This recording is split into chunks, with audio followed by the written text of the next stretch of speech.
Hello and welcome to today's technology webinar.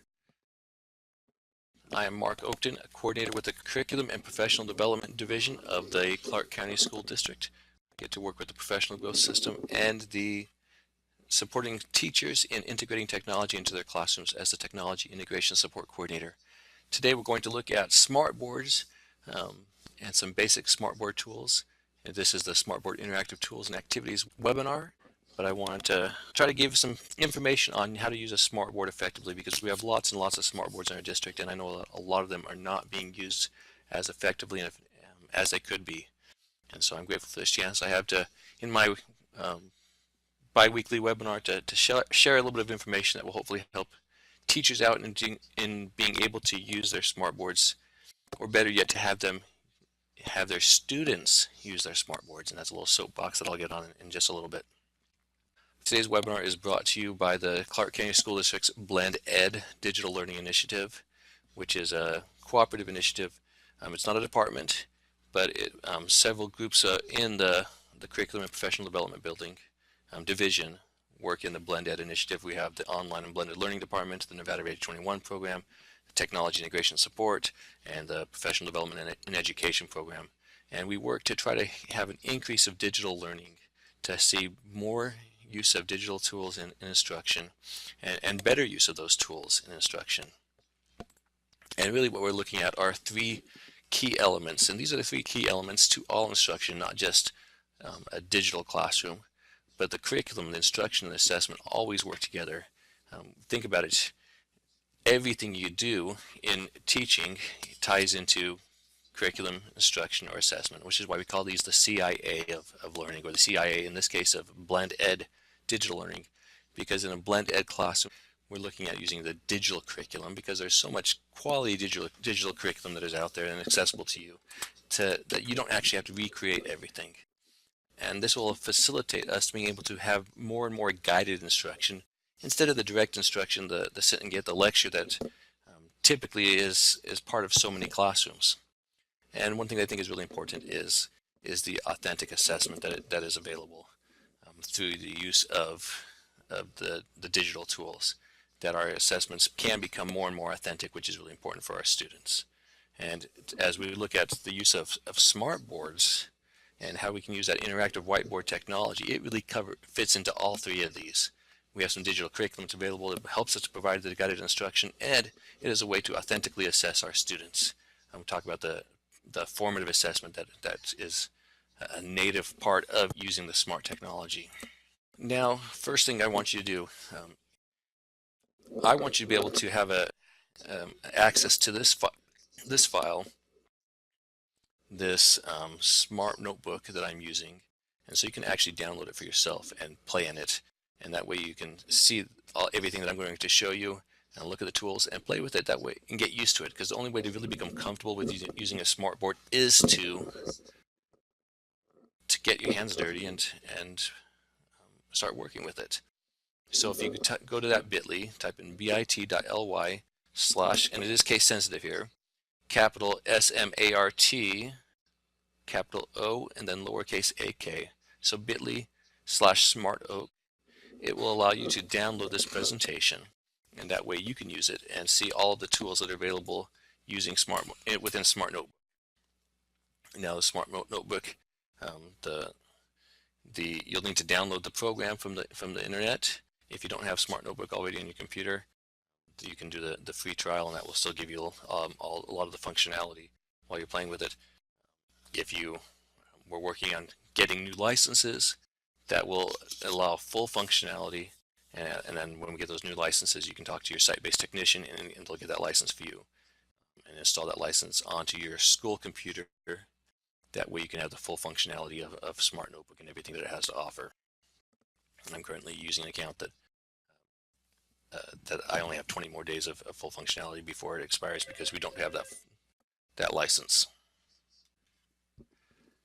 Okay, now when we're talking about using SMARTBoards, the point of a SMARTBoard is to create an engaging lesson. It is a lesson that's to be engaging for the students, not for you. The SMARTBoard should be used as more than simply a tool for you to present some wazoo fabulous presentations that wow your audience, because that wow factor will wear off. What it should be used for is as a tool for having students engaging with the content digitally, up in front of the classroom. Now, some of the research talks about having chunking and scaffolding and progress monitoring, pacing awareness, and questioning strategies, and that comes from Marzano and Haystead. Powerful to have students create using the SMARTBoard. And I like how the last quote there talks about the interactive whiteboard promoting spontaneous interaction, discussion, and collaboration among students. And so some really good uses of the SMARTBoard. But if you're the one standing at the SMARTBoard instead of the kids standing at it and using it, then it is really losing its impact and power.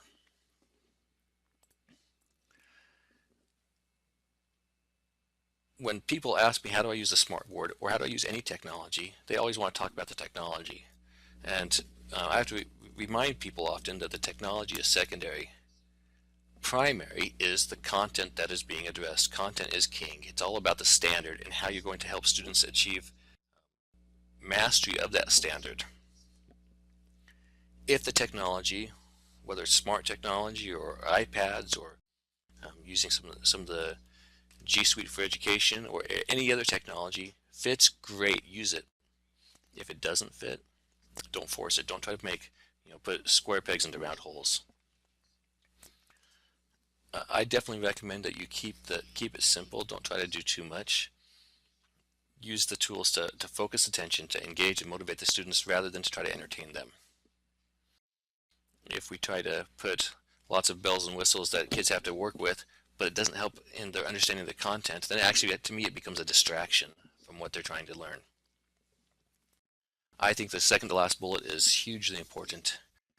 Create templates to use for many lessons. If there's a tool within the Smart Notebook that works and your kids love it and they engage with it and it helps them to understand the content, use that tool, create a template with it, and add whatever content it might be that you want to work with into that tool, into that template. That way you can use what works repeatedly. Now, with that said, we don't want to overdo it and kill them, but kill the kids with using it every time. That is overkill.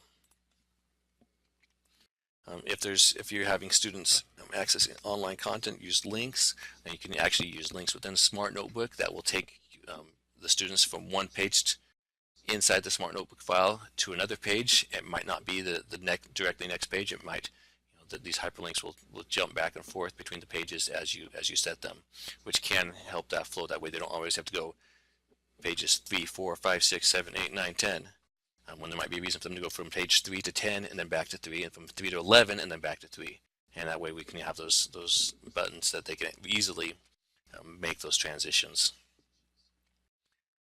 I suggest using a consistent layout for lesson pages. That way the students don't get thrown off by changes in the template.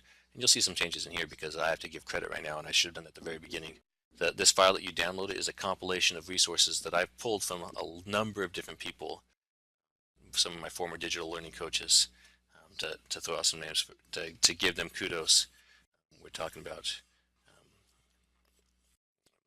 Jamie Cothran and Cindy Jones and Lisa Widmer, and I'm sure there's probably some others that I stole from here for this presentation that I forgot to mention. I apologize if that's the case, but there's some really strong SMARTBoard users out there in the district that have put together some of these great resources that I'm sharing with you. There's some templates in the gallery, but the whole point is that you want the lessons to be hands-on for the learners. And so our basic objectives for today is to have you gain a basic understanding of the hardware and the software, specifically the software, and to help you access existing resources, because you don't have to build everything from scratch. There is so much out there that you can use. Please use it and leverage the work that's been done by others. And hopefully by the end of today, you have in mind one SMARTBoard activity that you want to use with your students. And if you have that, then today is a win. People always ask, what kind of hardware do I need for a SMARTBoard, to run a SMARTBoard? Well, first, obviously, you do need to have an actual SMARTBoard itself. And then you'll need to have a a computer, whether it's a desktop or a laptop that the SMARTBoard connects to, and finally a projector. And there are cables that connect the projector and the computer. And to connect the SMARTBoard to your computer, there's either a cable or sometimes there is a wireless connection, depending upon what configuration you have set up in your school. But that's it. Now the other hardware, as you see, if you look at the SMARTBoard, there are some pens and an eraser there, the different colored pens, and depending upon the SMARTBoard model you have, there may be fewer than the 4 pens that you see in this image, and the eraser. But just as an item for your information, the eraser and these pens really have no technology. The technology is in the board. If you lost the red pen, you could just take a marker and put it in that slot where the red pen goes, and then anytime you wanted to use the red pen, you could take that marker out of that slot and then just use your finger. Okay, the board does not recognize that red pen is the red pen.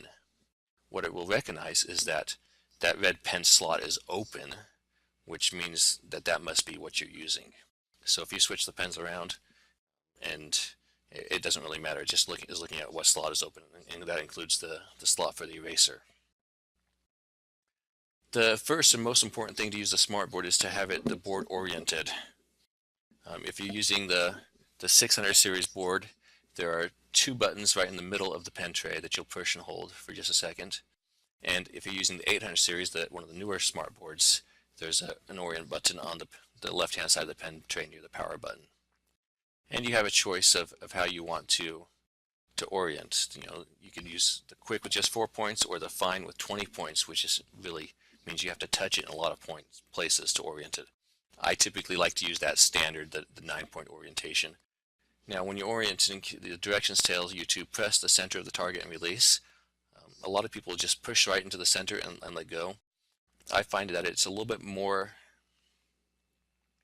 accurate if you actually touch outside of that target and then slide your finger into the target, into the middle of that target, and release. For some reason, just maybe it's my lack of fine motor skills, it helps me to make sure that it is correctly orienting the board. So that's just a little key for you. With SMARTBoards, what the SMARTBoard really does is it makes it so that the board becomes your mouse pad. And so everything you do with your finger or with one of the pens or the eraser is just using it like a mouse click. That's all it is. It's just a big giant trackpad. And so press with your finger is the same as a mouse click. And so if you need a double click, you just tap it twice. It's really simple. Now with SMARTBoards, a lot of what we do is simply writing and erasing. Again, you can use the pens to write on the board, you can use the eraser to erase your writing. You do want to make sure that you're pressing firmly, and remember that the SMARTBoard only accepts 1 point of contact. So if you're trying to touch it with your pointer fingers on both your left and right hand, it's only going to accept the one that touches it first. Be aware, if you have some jewelry that dangles or clothing that dangles and might make contact with the board, sometimes it will accept that as the first point of contact, and so that might throw it off a little bit, and you'll think that it's not working, where it is actually working. It's just accepting something else as that point of contact rather than your finger, or if you're bumping the board with your elbow as you're up there, it's recognizing that as that point of contact, and so it's working. It's just that that's a user error on your side and something for you to be aware of, and that really does help alleviate a lot of problems. I talked about the pen being the placeholder already, so if you lose the pen, it's really not a big deal. There's an on-screen keyboard. You can see the images for the 600 series on the left and the 800 series on the right. If you want to use an on-screen keyboard, you can do that, and then you can type the text in 1 character at a time while you're up at the whiteboard. If you are just typing a small amount of text, you might want to do that. I really don't care for the on-screen keyboard myself, and I choose to actually go over to my laptop and use it if I need to do any typing, just because the on-screen keyboard for me is not something I like to use. But it's a tool that's there if you want to use it. and that will allow you to type in. Smart Notebook is the software that we use that goes with this, the Smart Board, and it works for just like PowerPoint. You can see mine up here. I've got the slides on the left hand side,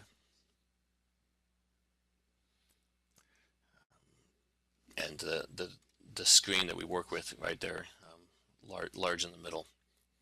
And so if you can use PowerPoint, you can use Smart Notebook. Now with Smart Notebook, there is a new version out, and this is what you see right here is version 17. There are a lot of changes from version 16 to version 17. Some of the tools that worked in versions 14, 15, and 16 no longer work in 17, but there also are some new tools out with version 17 that replace them.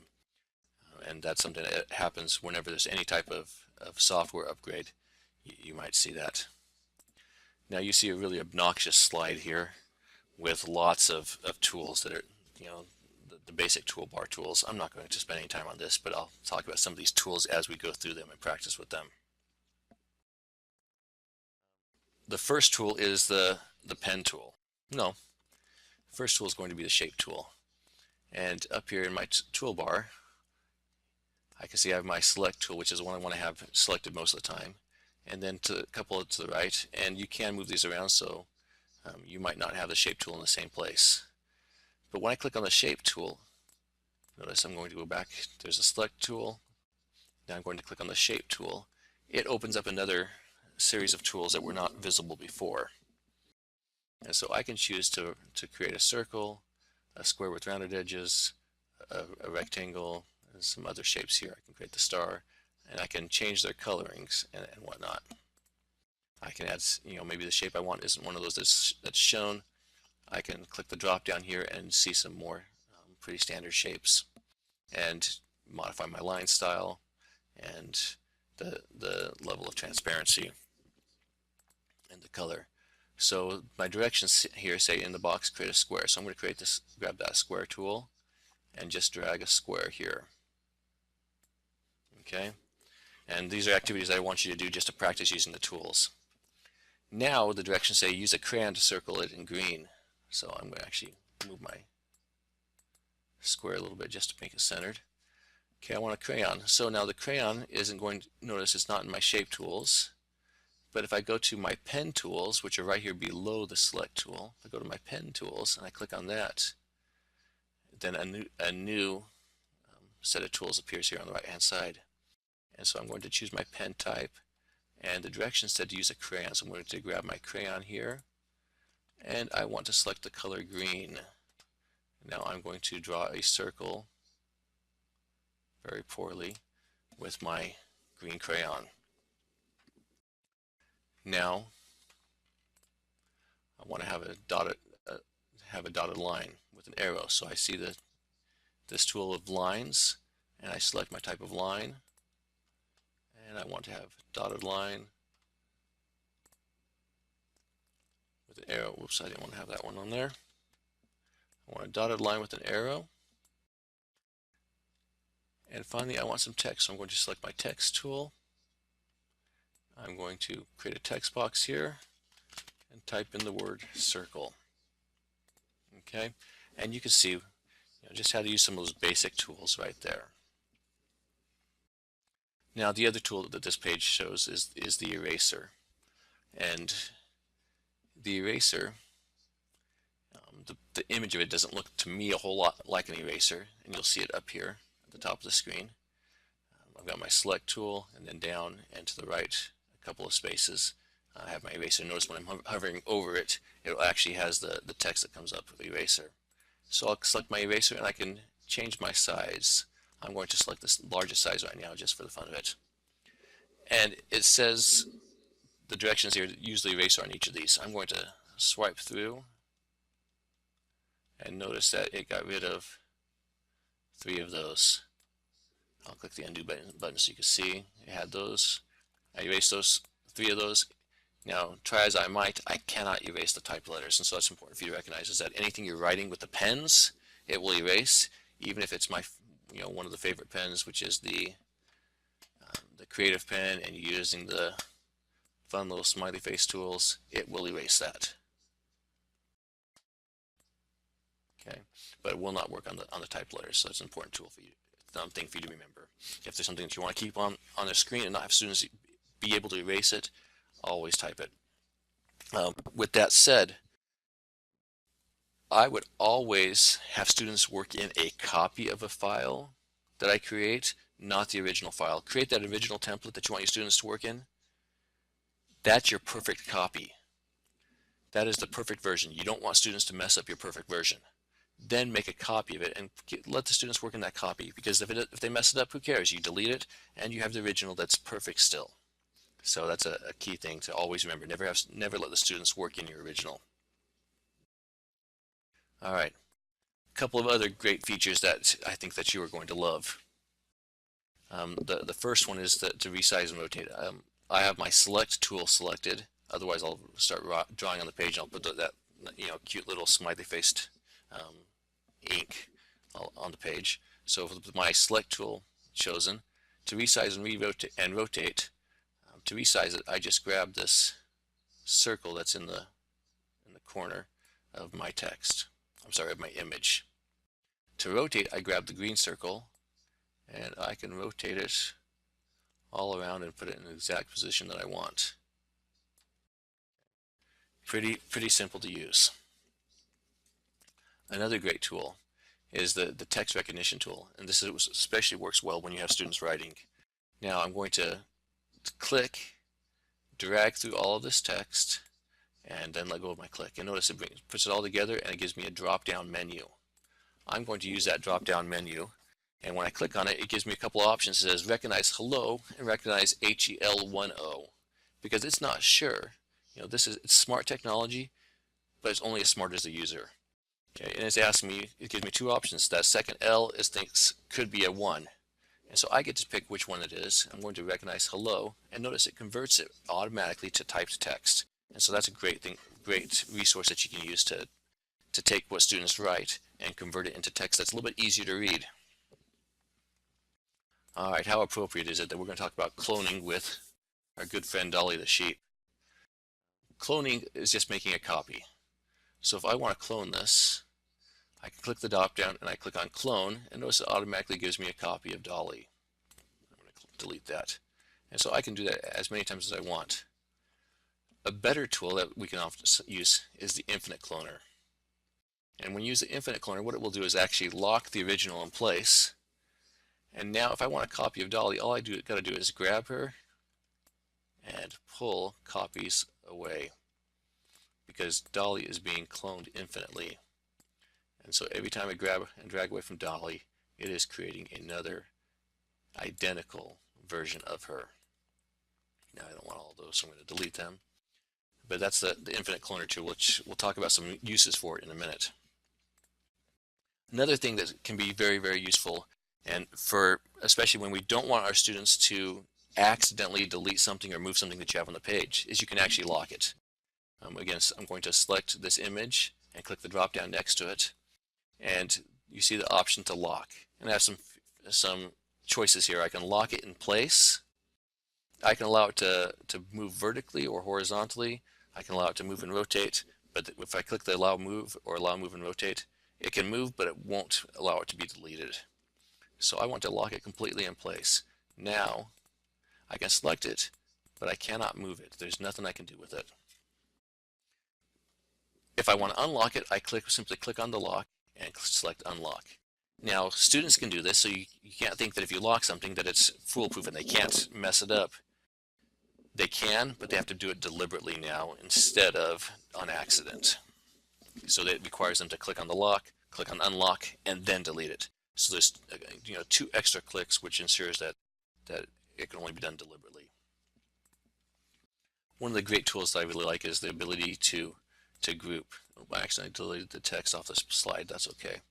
You can group items. So I have 2 items here, and I've put them in the correct spot in relation to each other, and I want to make sure I maintain that spot even if I have to move the items. Now I can simply select both items and drag them and move them like that. But what happens if I drop one on accident and just grab the other? I've just lost my movement, or my relationship between the two. So if I select multiple items by just dragging through it, notice I click here, I drag through both items so they're both selected, and then I let go of the click and select one of the drop downs, it doesn't matter which one, and I group them together. Now it's going to treat them as one item, and when I just have to grab it and move it, and that works together. And finally is the ordering, because when you put items on the page, what it does is the newest item is going to go on top, and the oldest item will be on the bottom. You can see that this apple was created before the flags, which is why it's behind the flag. But the flag was created before the lock, which is why it stays in front of the lock. And so you want to order things. Maybe there's something that's on the front that you don't want in the front. If you hit select the item, find the drop down and click on order, you can send it to the front or send it forward.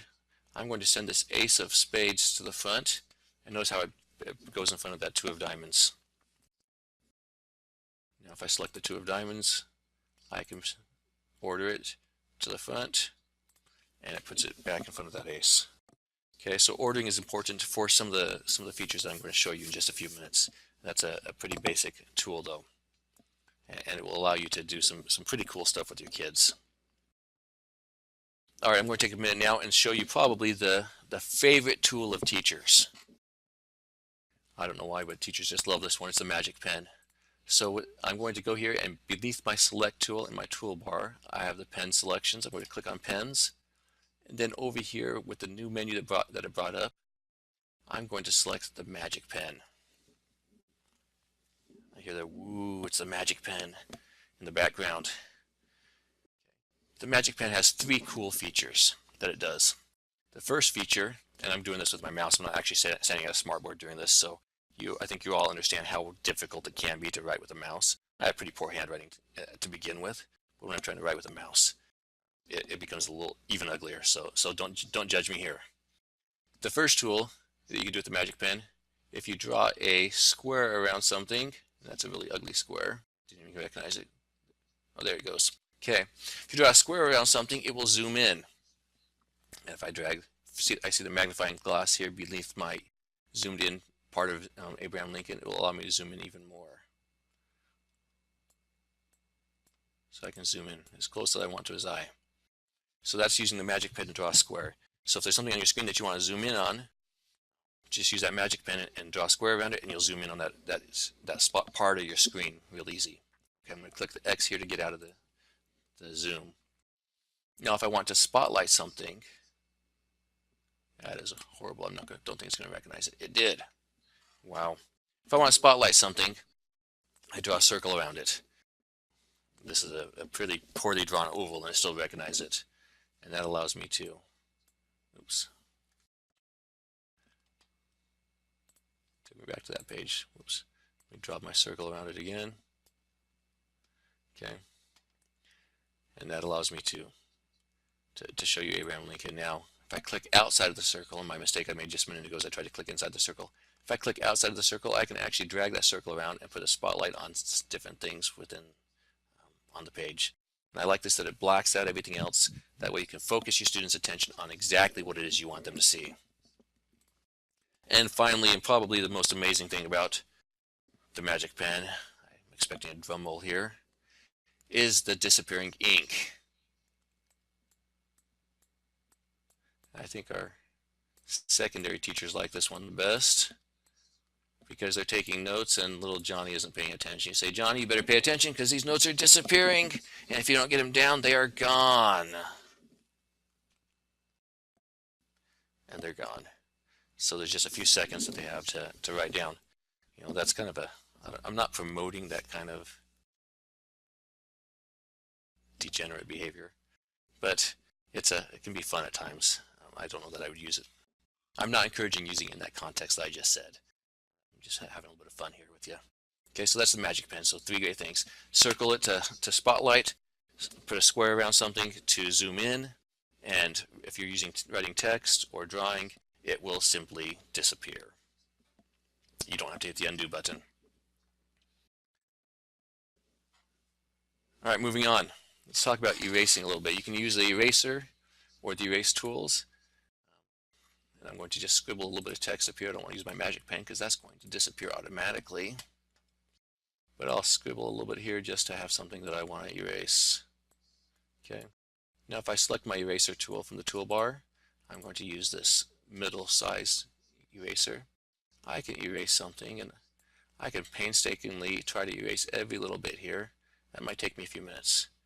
But there's a real cool thing called the circle tap, which if I draw a circle around what I want to erase and then tap in the middle, I've got to do it kind of quickly, it'll erase everything within that circle. Okay. Now you do have a feature that you can do to clear the page. If in the left-hand side where you have the slide selector, you can right-click and clear the page, and then take everything off the page, and that will actually wipe it clean if that's what you want to do. I typically, in fact, I don't think I've ever used that, but it is an option for you. Okay, so those are the eraser tools.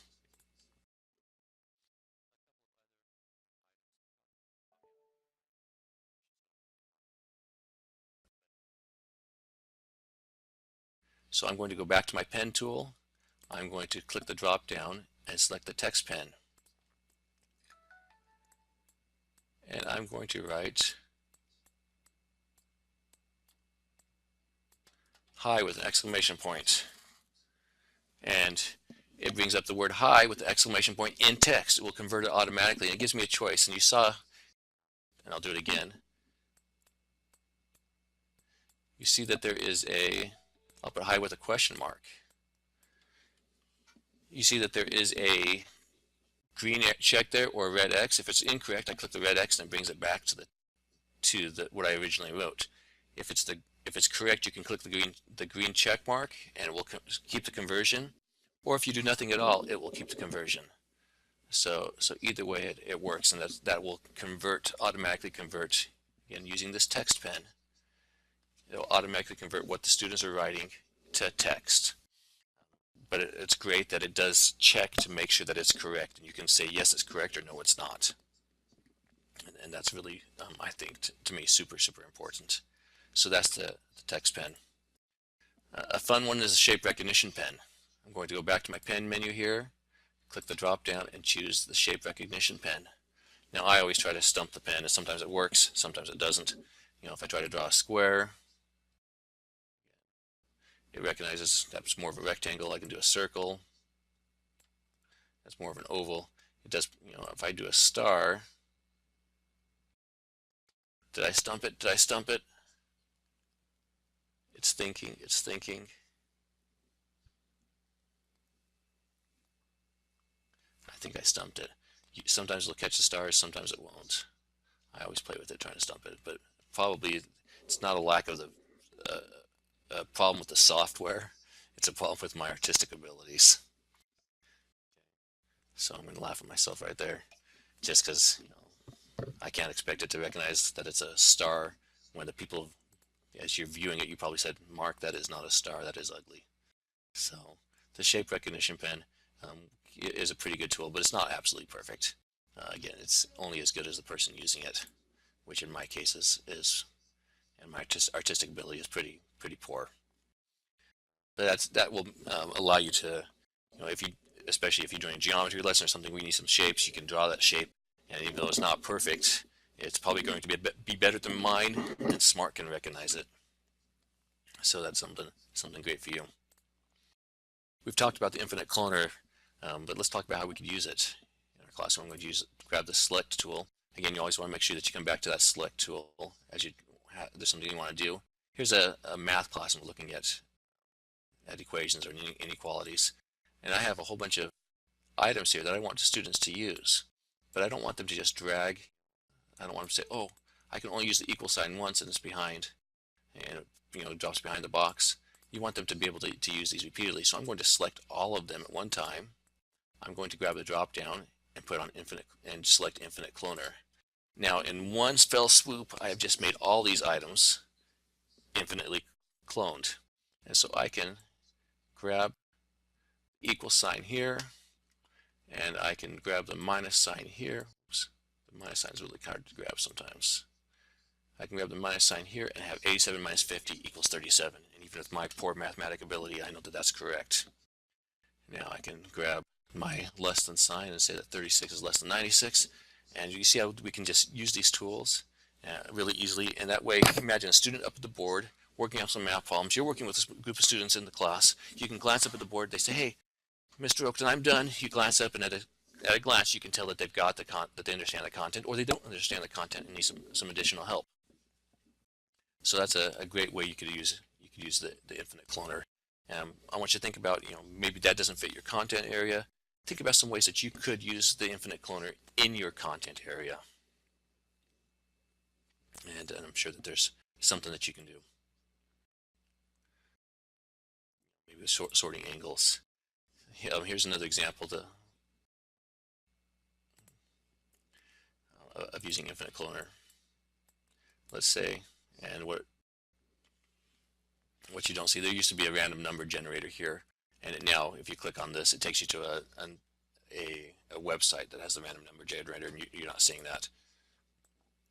Well, I'll bring it up, and I'm going to set minimum range of, I don't want negatives, 0 and 20, and I have a number of 7. Alright, so I want to use this to show 7. So I've got these number blocks infinitely cloned, and my student then has to drag 7. I had to stop and count. I was, got past my fingers on one hand. Drag 7 of these number blocks over to show that they have an understanding of what 7 is. And so they could do this, and you could have it done repeatedly. And then you can delete those ones and do it again. I'm going to, I need to have 19. Alright, so I want to drag one of the 10 blocks and 9 of these. And I'm not going to make you sit here and watch while I drag all of them over, but you get the idea. It's a way the students could be up at the board and practicing their numbers if you were in a primary class where that's something that you're teaching. A social studies problem that you could use, and that works. I'm not going to talk about that anymore because I know we only have a little bit of time here. Switching gears a little bit, I talked about layers earlier and how you want to order things on top or beneath. We can use that to our advantage. And in this slide, I have some directions that say move this over the blue circle. I have this orange square. Well, watch what happens as I move it over the blue circle. I'm revealing this text that says blue circle. And you say, wow, Mark, how did you do that? You're amazing. I hear the roar of the crowd. I have to give myself some applause since I don't have a live audience. It's really simple. What I have actually, and this is locked, but if I unlock this, you'll see that I have a blue circle, blue text that says blue circle, and an orange box. Now my 3 layers, if I layer these, the bottom layer is the blue circle, the middle layer is the orange box, and the top layer is the text that says blue circle. Now when I have that text that says blue circle sitting on top of that blue box, you cannot see it. So really all I'm doing is I'm sliding this orange layer between the blue background and the blue text.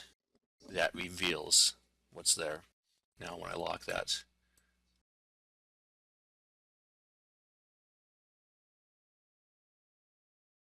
all in place, it creates a nice reveal function that kids could use.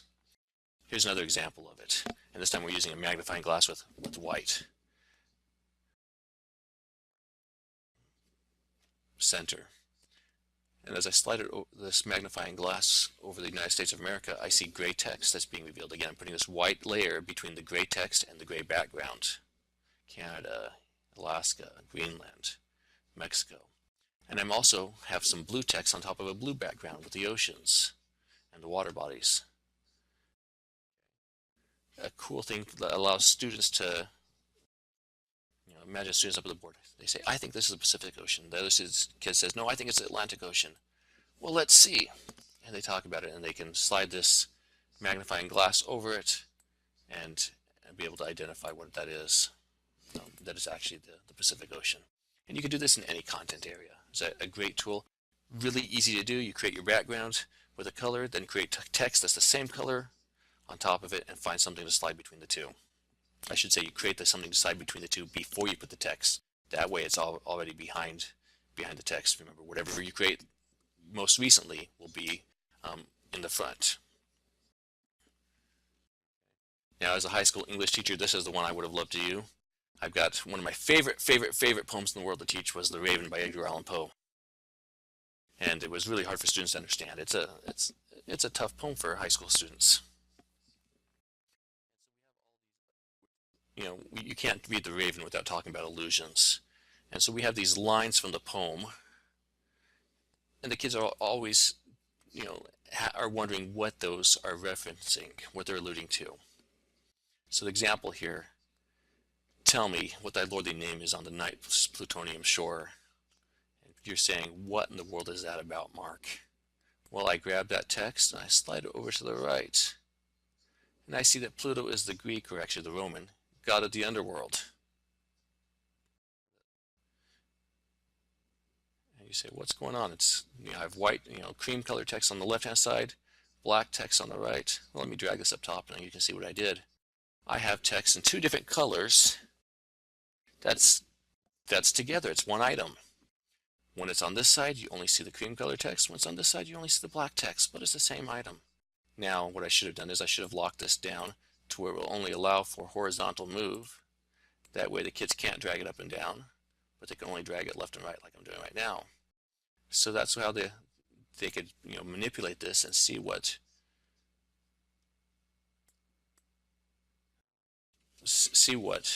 the examples from the text are alluding to.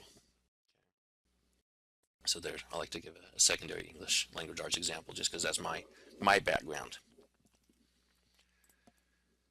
Now you can do some other things to reveal that are a little less complicated. Sometimes you might want to reveal something by having some text there. So I'm going to, let's see, 4 plus 4 equals,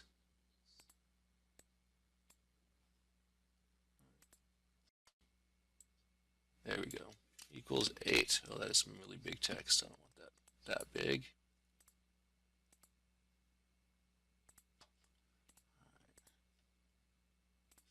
Okay, now I want that to be stuck there, so I'm going to lock it in place so it can't be moved. Now maybe I want to have something over top of it to hide it. Okay, I'm going to select white ink here, and I'm going to draw over top of that 8 so they can't see that anything is there. Right now it doesn't look like anything's there. Well, what do students do? They say I give them the directions, say, hey, erase your, run the eraser along the screen behind the equals sign to get the answer. So the kids are talking about it, they say, okay, yes, 4 plus 4 equals 8. They grab the eraser and they erase that text, that writing that was over top of the 8 to reveal the answer. One of the cool tools is the screen shade, where you can actually use the shade tool to, and you see over here in my toolbar, it's right next to my save button, something that says show hide screen shade. So maybe I want my students to label the parts of the plant and they write their answers in. Just grab a random pen and they write in the root, the petals, the stem. That is really ugly writing. It is hard to write with a mouse. They write in all their answers, and then they can grab the screen shade, slide it, and see if they have the correct answer. So it allows students to work on something and then check their own answers. And how great is that? And the screen can be slid left to right or up and down. Pinning a page is a great tool. Sometimes you have directions that you want to have on one page and then problems to work on other pages, but you don't want to have the directions on each of the pages because that would just be too much. So I'm going to go to my dual page display, and up here you see it's an image of the screen with two vertical rectangles in that. That's my dual page display. So I'm going to select my dual page display, and that will just put the pages left and right. Okay. Now with my page selected, and you can tell which page is selected because it has the blue box around it. With my page selected, I'm going to click on this pin tool because I want to pin this page. This is the page I want to have pinned actually, so I'm going to select this page on the right hand side that has the directions. I'm going to pin that and watch what happens.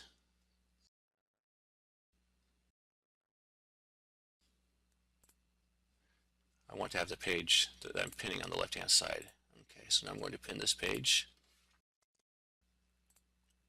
Now it's on the left hand side, and notice I have the directions on the left and problem number 1 on the right. Well, my kids can work on problem number 1, they can solve it and write in it, and then they click the next button. Notice the directions stay, but now we have question 2 on the right, and I click next again, directions stay, and question 3 is on the right. And so as long as I have these directions pinned, it will stay there on the left hand side while everything else is on the right hand side and moves around it. Okay, and so that's a great way that you can have the directions on one page and kids working on the other page, and that way they can work through multiple pages without having to have the directions repeated and taking up that space on each and every page, which can be a little cumbersome. I'm going to go and unpin this page and look at something else we can do with the dual page. You can move items from page to page. So maybe I'm working on the classification of animals, and I want to move the animals to the correct category. There's more there than I can have on one page. I can have them drag from one page to the next. So I'm going to take this picture of the quail and select it, and I can drag it over here to the birds and move it from page to page. And notice it seems to disappear as you're going across pages. It is there still, and you can drag it that way. Okay, and so that's something that you can do if you need to have your materials on multiple pages. Okay, let me go back to single page display. On the side here we have the page sorter. If I wanted to have, let's say, page 49 here, I wanted to move down, I can just drag it just like I would in PowerPoint and put it wherever I want. And so you can move the pages that way and sort them. I've never used the attachment, so I'm not going to talk about that. Properties, this is really cool. You can change the properties of things. I'll show you the example here. If I just click on something, this is already pre-programmed, so I need to look at it. So I'm going to slide past it and click my drop down and click on properties. And notice on the left hand side it brings up some options. I can fill effects. I can change the color in these properties.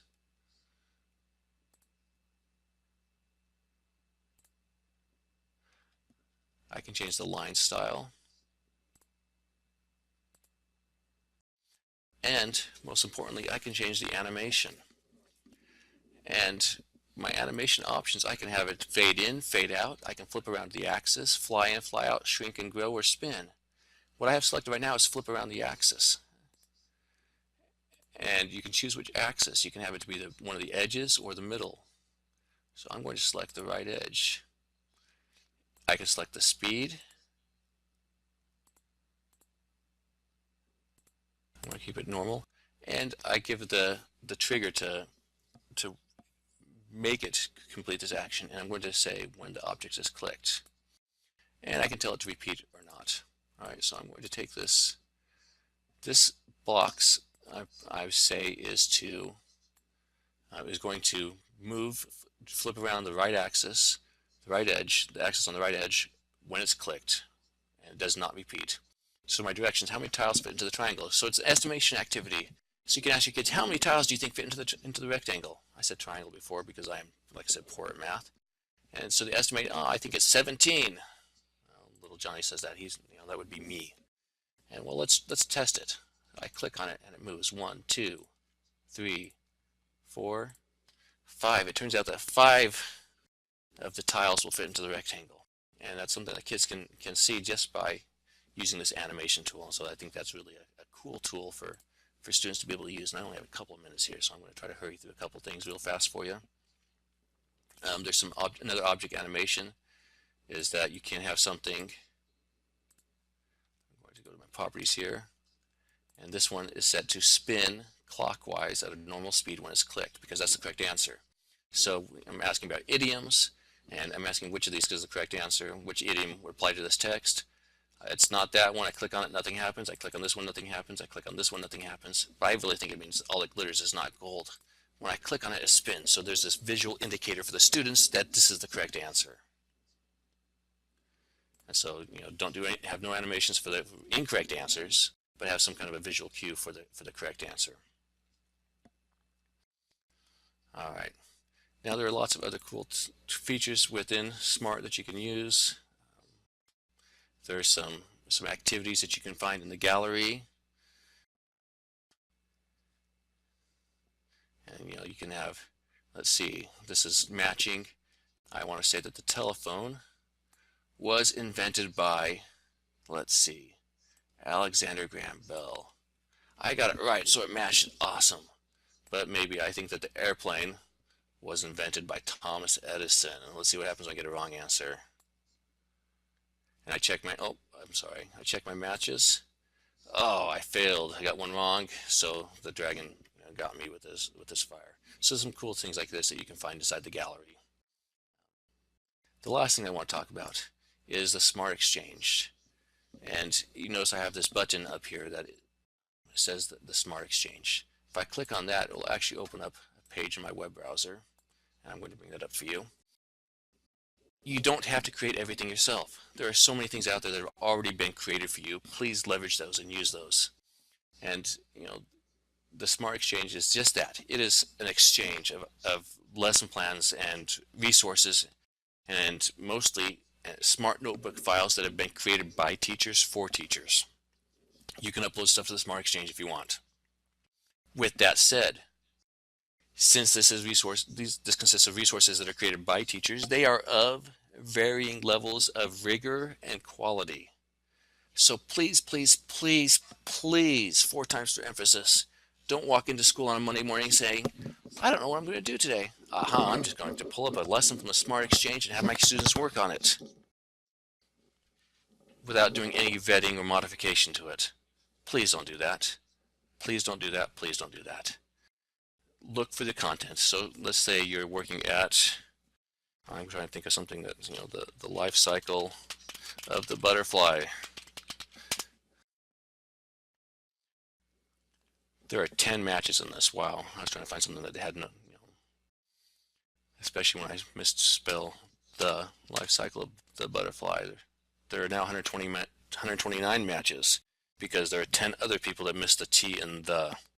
Okay, 129 matches for this. So I can preview these. I look through them, try to find something that's, maybe I'm teaching this for kindergartners. I'm going to approach that a lot differently than if I'm teaching it for, 5th graders. So I find this kindergarten lesson, I can preview it. I look at everything and think, yeah, this is what I want to use. I can then download that file. It's downloading. And now I'm opening that file.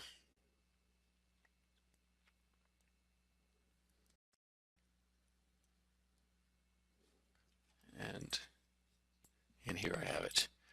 Now, I own this file. I can modify it and tweak it and use it however I want. I'm not stuck with using exactly as the original person created it. So maybe I want to add a page here and put some sort of interactive, because right now this just looks like notes. So maybe I want to, add a picture of a butterfly. I'm going to go to my gallery here and search for butterfly.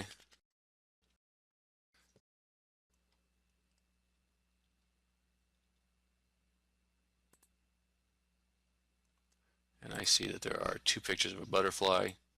I might want to grab this picture of a butterfly, bring it in, and have my kids label the parts. So I'm going to add some line and some arrows and have my students label the different parts. the butterfly.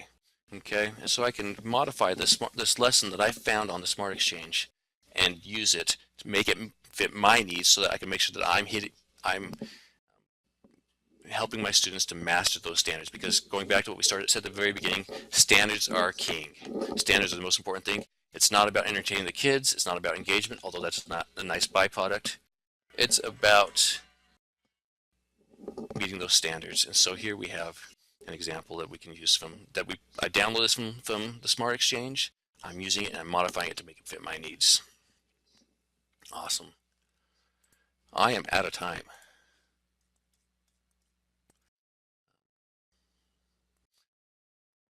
Thank you for spending this last hour with me. I am Mark Oakton, the coordinator with the Curriculum and Professional Development Division. If you want help with using a SMARTBoard or using any other technology at your school, please reach out to me. I love to come out to schools and work with groups of teachers on using these tools. Talk to your administration and have them reach out to me and bring me out to work with whatever tools that you need some assistance with and some support with, whether it's the SMARTBoards or the iPads or using the Google Suite for Education, the G Suite for Education products, or anything else. I would love to come out and provide some support to you. Again, thank you for your time. Please reach out to me with any questions that you have. You can reach me through the NVCCSD email. Thank you for your time and have a wonderful day.